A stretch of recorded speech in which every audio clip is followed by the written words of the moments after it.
Welcome to Good Faith Reads. I'm your host, Bruce Gorley, Managing Editor of Publications at Good Faith Media.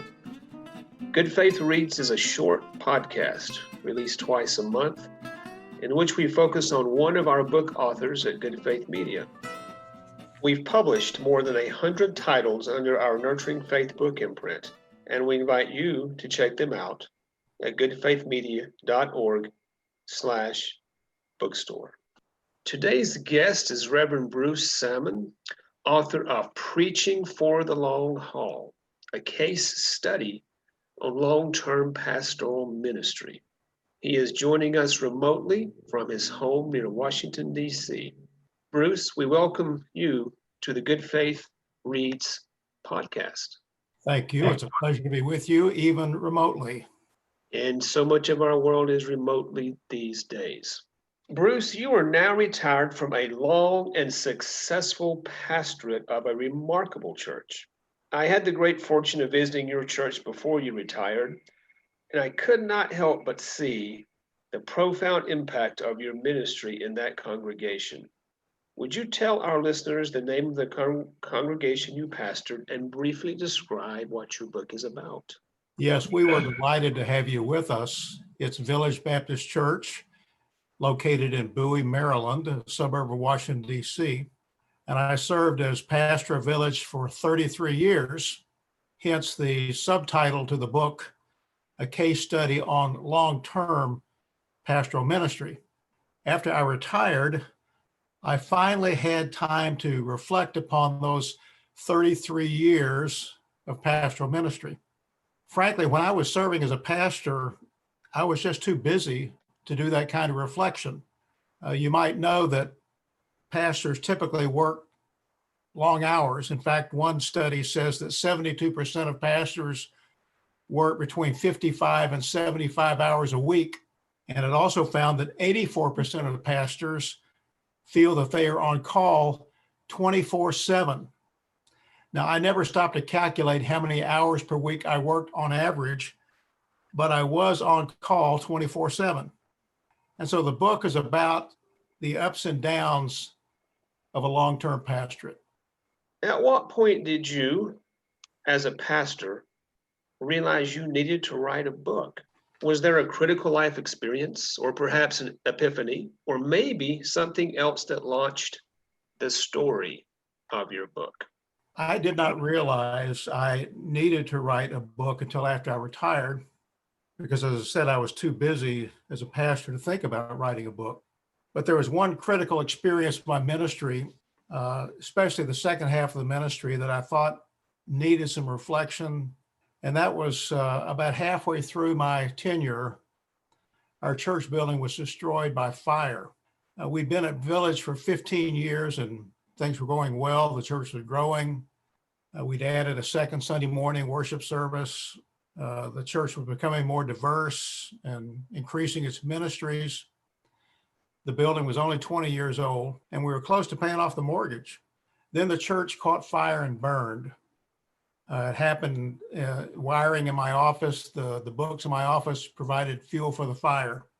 I got a call about 7 a.m. from a church member who was out walking his dog, and he said, "Pastor, do you know the church is on fire?" What?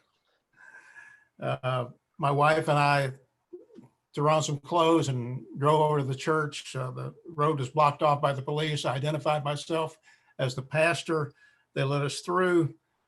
And we stood there in the parking lot that morning and watched for several hours as the firefighters put out the fire. The building was destroyed. It took 3 years to rebuild, and longer than that to rebuild the congregation. The first year after the fire, the people stuck with us. The second and third years, we began losing people. So part of the book tells the story of how we recovered after the fire. We'll be right back in 30 seconds with more of Good Faith Reads.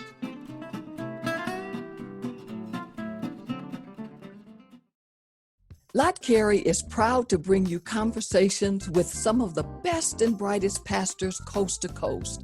Our new podcast, Pilgrimages of Striving and Thriving, delivers wisdom from the Black church for the whole church. Find us wherever you get your podcast or listen online at lotcarey.org. That's LOTTCAREY.org. We look forward to the pilgrimage with you. Welcome back to Good Faith Reads. Today we're joined remotely by Reverend Bruce Salmon, author of Preaching for the Long Haul, a case study on long-term pastoral ministry. I'm Bruce Gorley, managing editor of Publications of Good Faith Media. Bruce, could you tell us the intended audience for your book? Who did you have in mind when you were writing it? First, the book is intended for persons who are considering a call to pastoral ministry. In a way, the book is the story of my own pastoral calling. I know that Nurturing Faith published a book a couple of years ago called Call Stories. Well, Preaching for the Long Haul is my call story. I go back to my home church and talk about how I first sensed a call to ministry and how I lived at that call to ministry over the 33 years at Village. So I hope that it would appeal to people who are considering a call to pastoral ministry. There's a second audience in mind, and that's people who are currently engaged in pastoral ministry. You know, most ministers do not stay at their church 33 years. According to some estimates, the average pastoral tenure is 5 to 7 years. And yet studies show that a pastor's most effective ministry is after 6 or 7 years. It takes time to establish trust, to get to know people on a deeper level, to revitalize a church. And so the book is intended to help pastors see how they can stay the course of their ministry.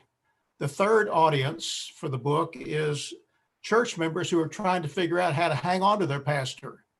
I can see how a pastor search committee might benefit from reading the book, or how a pastor relations committee or the deacons could benefit from the book. I think the book could help church members have a better understanding of what being a pastor is all about. What are some of the lessons you learned from your many years of pastoral ministry that you came to identify as you wrote the book? I think one of the biggest challenges of long-term pastoral ministry is preaching to the same congregation week after week, month after month, year after year, and coming up with something new to say. Of course, the congregation is not exactly the same year after year, but some people heard me preach 1,000 times. One member heard me preach 2,000 times because he came to both services on Sunday morning. One of the things I learned is the importance of storytelling in preaching. I wrote a book about it, Storytelling and Preaching, but I learned how to do that more and more over the course of my ministry. I learned how to use stories to draw connections between the biblical text and life today. An important note to all of our listeners. We at Good Faith Media are always accepting book proposals.